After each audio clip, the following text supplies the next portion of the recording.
尊敬嘅各位嘉賓、校董、校長、各位老師、各位家長以及親愛嘅同學，大家好！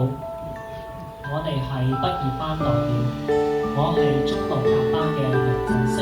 大家好，我係中六乙班嘅陳永希。今日我哋齊集咗一堂，共同見證呢一段充滿溫情嘅成長歷程。喺12年嘅校園生活，好似一幅濃縮嘅人生畫卷，見證咗一班唔知道咩係天高地厚嘅小朋友，成為今日畢業嘅年青人。振聲，你講得冇錯，我哋喺學校嘅每一步都印證咗同學們累積嘅點滴努力，同埋思想俾我哋嘅無限溫暖。